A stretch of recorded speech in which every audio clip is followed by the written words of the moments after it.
My name is Katie. Last Christmas, I accidentally accumulated about 6 pounds of fat from eating luxurious Christmas dishes. So this year, I am dieting in preparation for Christmas. If I lose 6 pounds now, I'll be okay even if I gain 6 pounds during Christmas. Huh?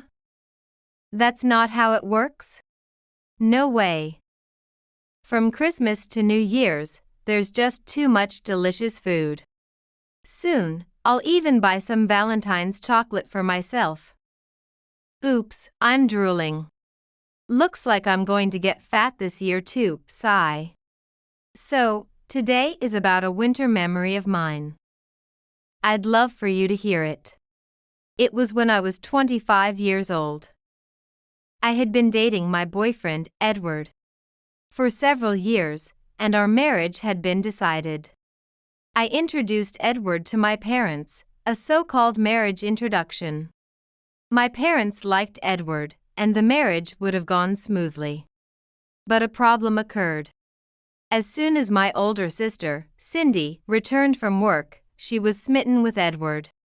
It's strange, but as sisters, I could understand her feelings and thoughts. Cindy had fallen in love with Edward at first sight. I hoped it was just my imagination. But Cindy had blushed and held his hand when Edward reached out to shake hands. She always looked up at him when talking. I think it's inappropriate for a sister's boyfriend, but she probably did it unconsciously. You can't stop people's feelings, and I assumed Cindy wouldn't get serious and would stop herself at some point. However, after Edward left, Cindy caught me fresh out of the bath and in just a towel and said, "You should call off the wedding."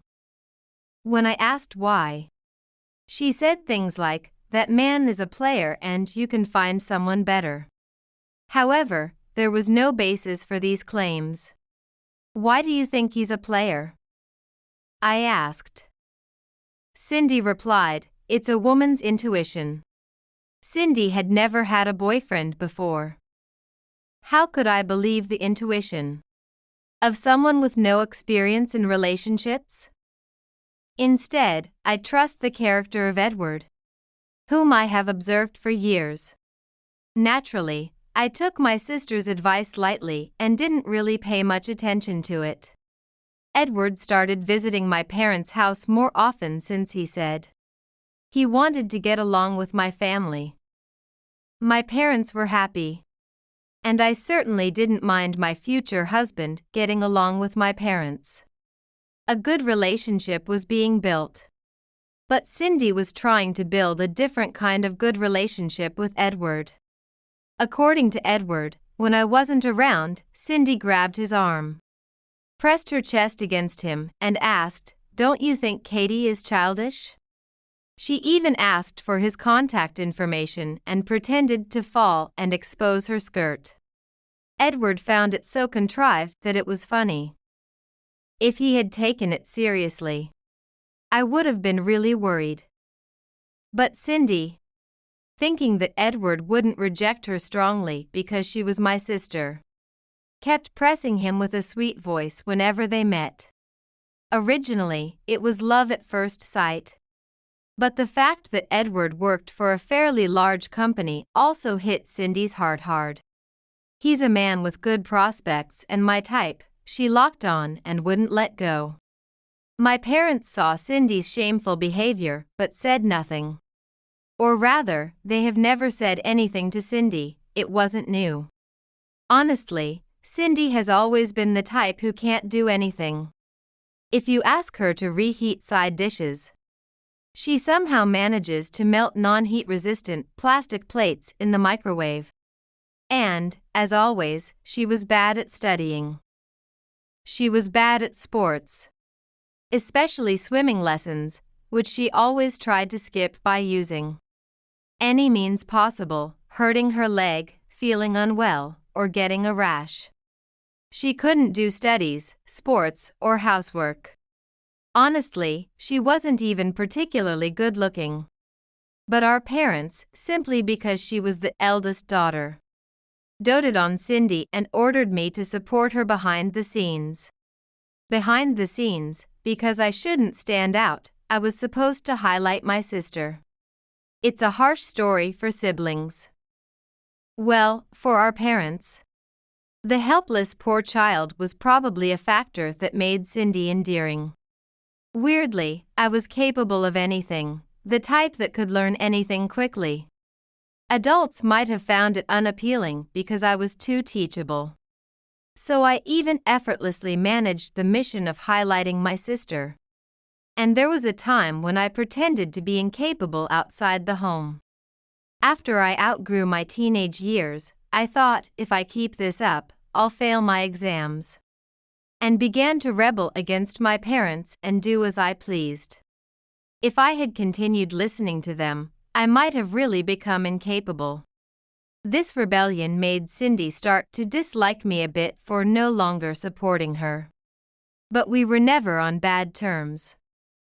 We talked normally, and I even advised her occasionally. The extreme doting on Cindy and her hostility toward me. There were some twisted aspects, but it was still a normal family. However, because Edward never showed interest in Cindy, this balance was disrupted. I can't approve of my younger sister getting married first.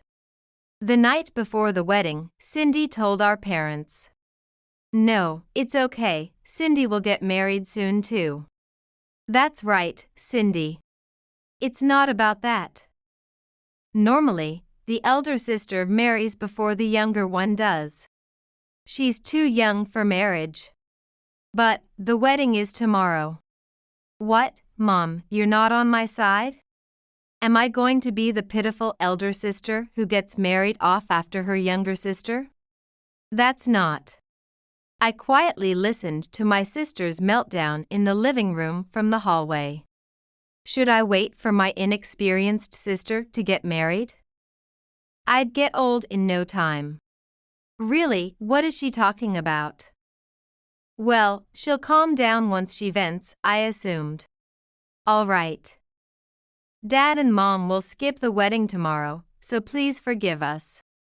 Right, Cindy? What?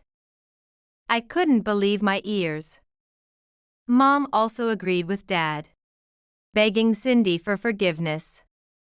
What is this? Followers of my sister? It was almost like worship. This was beyond mere doting. But Cindy sighed and reluctantly agreed, fine, I'll put up with that. At least make it a wedding not recognized by the family. She really didn't want me and Edward to get married. Probably because she was in love with him. Unbelievable. Because of Cindy's unrequited love, my parents decided not to attend the wedding. On the day of the wedding, which was supposed to be a sunny day, I couldn't sleep well and was completely sleep deprived. It wasn't because I was too excited about the wedding. I spent the whole night feeling sick, remembering the conversation between my sister and parents. When my parents officially informed me of their decision to skip the wedding, I'll never forget the smirking look on my sister's face. At the venue, I had to tell Edward and his parents about my parents' absence.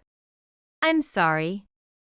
My sister opposed this marriage, so my family will be absent, I said. There couldn't be a more miserable report. Parents not attending their daughter's wedding, even his parents couldn't believe it. Edward's parents were silent for a while after hearing my report. On what was supposed to be a festive day, such a heavy atmosphere. It was the worst. At that moment, my mother-in-law took my hand. And soon after, my father-in-law placed his hand on top of ours. You have a family right here, don't you? Forget about it? Please don't make today a sad day. Look, smile. With my mother-in-law's gentle smile and the warmth of my father-in-law's hand, I burst into tears. Hey, Katie. I'm your husband. Don't say things like my family is absent, it makes me sad. Edward gently stroked my head. Tears streamed down my face as my in-laws. And Edward frantically but laughingly tried to calm me down. Bride. Don't cry, don't cry. Look, your makeup. In the midst of all this, my mother-in-law looked me straight in the face and said, Katie, it might be hard to leave your family behind. But this will surely be a new beginning. Now, go build your own family. Feeling abandoned by my biological parents, my mother-in-law held me tight. Edward and my father-in-law followed suit. It'll be all right. Just as my mother-in-law said, this will be a new beginning. I vowed to build a happy family of my own, and so, I married Edward without a hitch. 15 years later. A daughter and 2 sons were born between my husband and me. My daughter, capable and able to do anything, naturally took care of her 2 rowdy brothers who were always wreaking havoc at home. Still, her way of scolding them, enough already, sounded just like me. Oh dear, what a handful. Edward's job was going smoothly, and we had bought a single-family home. Enjoying peaceful days, until troublemakers showed up, none other than my father, mother, and sister. We had been estranged since the wedding, and I hadn't given them our new address. However, somehow, the 3 of them showed up at our house. Naturally, the first words upon seeing their faces weren't warm greetings like, "Long time no see, but what are you doing here?" "There's something we need from Katie," said my sister. Even my parents begged me, saying, "You're the only one we can ask." What could it be? What could they possibly need from someone they haven't seen in 15 years? As I stood silent, mixed feelings of wanting and not wanting to hear more, my mother broke the silence. "Give Cindy your husband." What? Even Edward, who had come to the door to check what was happening, stood dumbfounded just like me. Wait. I don't follow. Why would you say I should give Edward to Cindy? I asked sharply, and both my parents looked embarrassed, while only my sister seemed arrogantly assured. Cindy is still single. She's turning 42 this year. And what of it? I was even more puzzled by my father's words. Edward felt the same way. The truth is, Cindy's company went bankrupt recently, and she's now unemployed. Oh, that's unfortunate.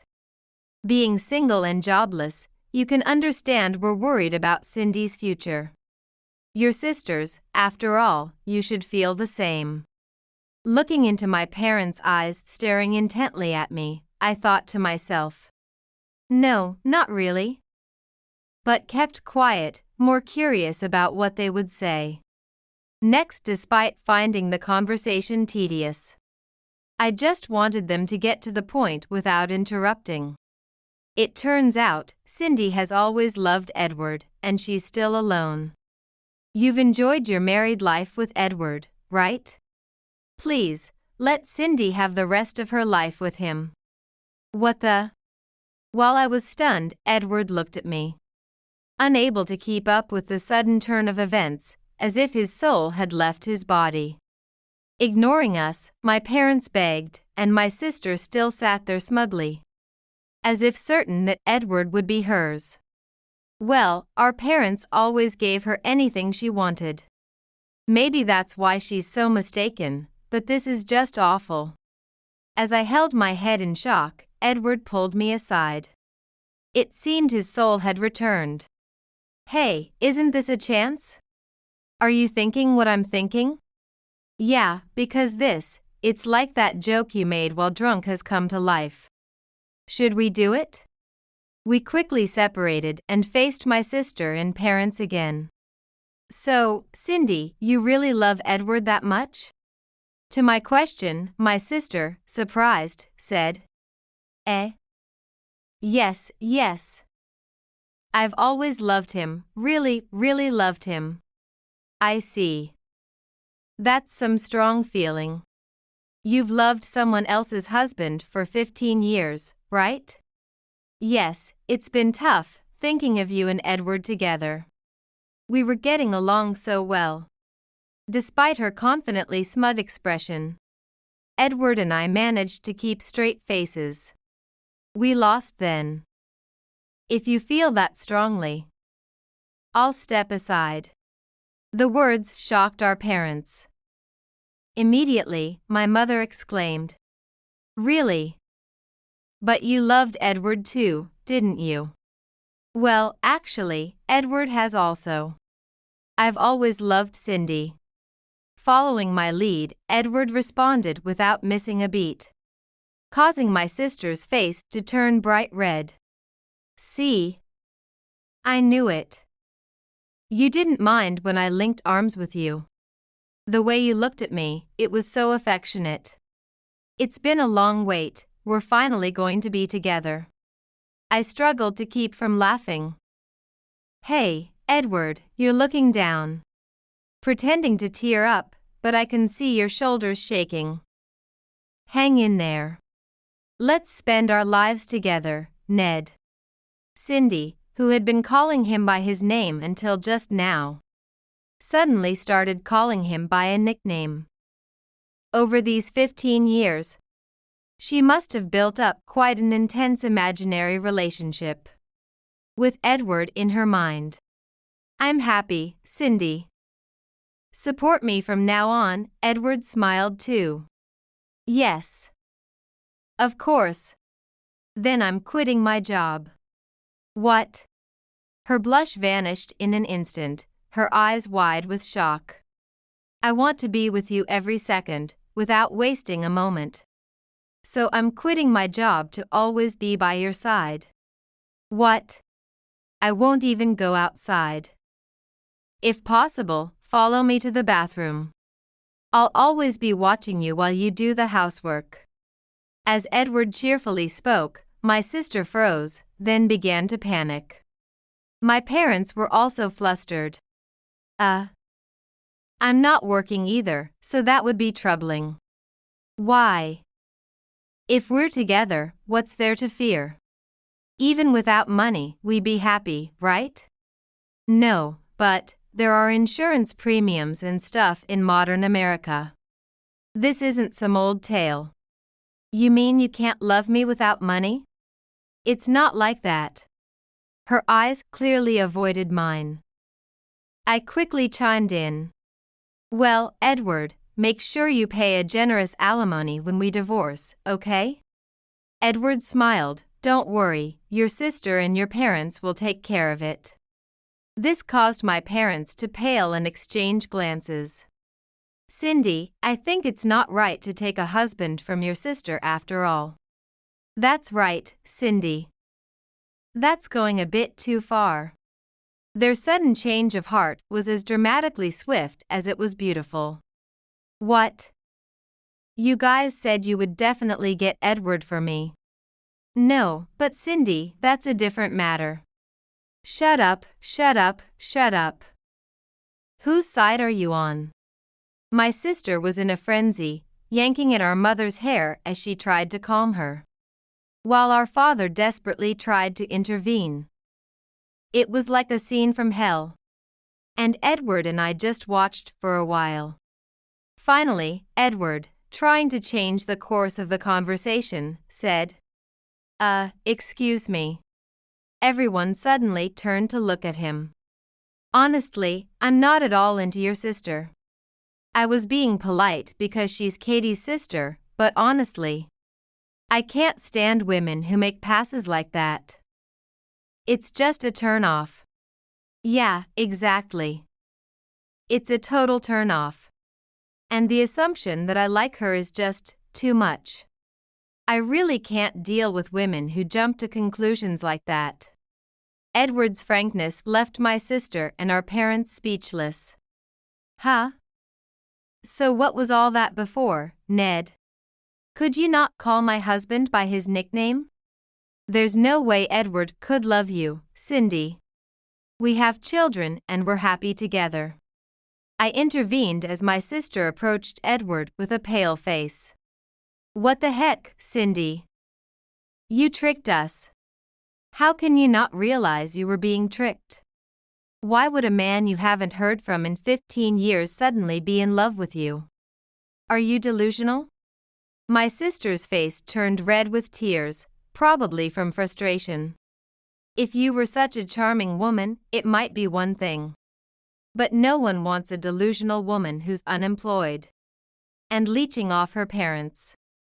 Plus, you've always had your mom do the household chores. So you probably can't even handle those, right? With those skills at over 40, even if you got married, you'd likely be dumped. Edward laughed in the background, seemingly hitting the mark.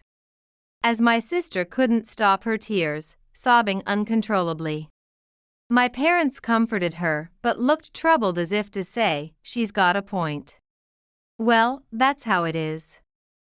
Edward isn't going anywhere.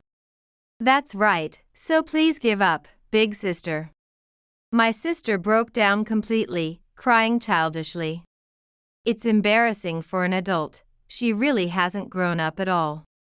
Learn from this and don't get involved with us ever again. We're cutting ties with you for good.